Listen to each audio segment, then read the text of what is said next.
तो मेरी जो गलती है वो अपने ऊपर लेके ही is to make me feel that you are okay. झूठ कहते हैं वो लोग जो कहते हैं चाहे आपकी सक्सेस हो या फेलियर हो उसके लिए सिर्फ आप रिस्पॉन्सिबल हो।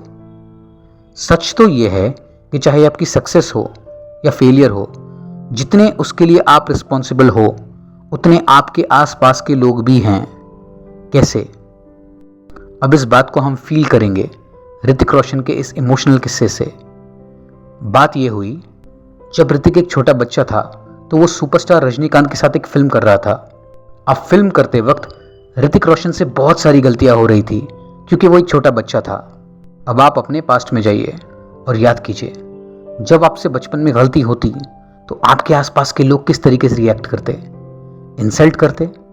उसी तरह जब ऋतिक से गलती हो रही थी तो डायरेक्टर चिल्ला के आता कट। लेकिन ऋतिक की किस्मत में और आपकी किस्मत में थोड़ा फर्क था।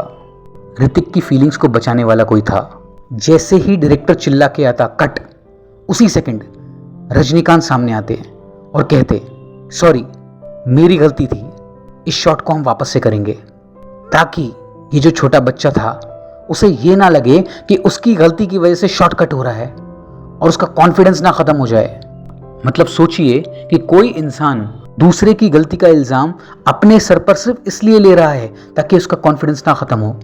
और बात ऐसी नहीं है कि ऋतिक बहुत बड़े थे जो उनकी इस बात को समझते।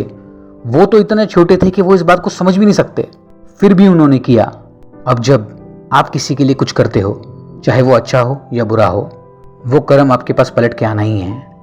अब ऋतिक बड़े हुए, उन्हें समझ में आने लग गया कि जब वो छोटे थे कैसे उनकी कॉन्फिडेंस की धज्जियां उड़ने से बचाई गई थी। और अब उस बात को वो अपने दिल में नहीं रख रहे। वो मीडिया के सामने जाके, सबके सामने जाके कह रहे हैं कि मेरी सक्सेस के पीछे एक छोटा हाथ रजनीकांत सर का भी है। तो मेरी जो गलती है वो अपने ऊपर लेके ही is to make me feel that you are okay.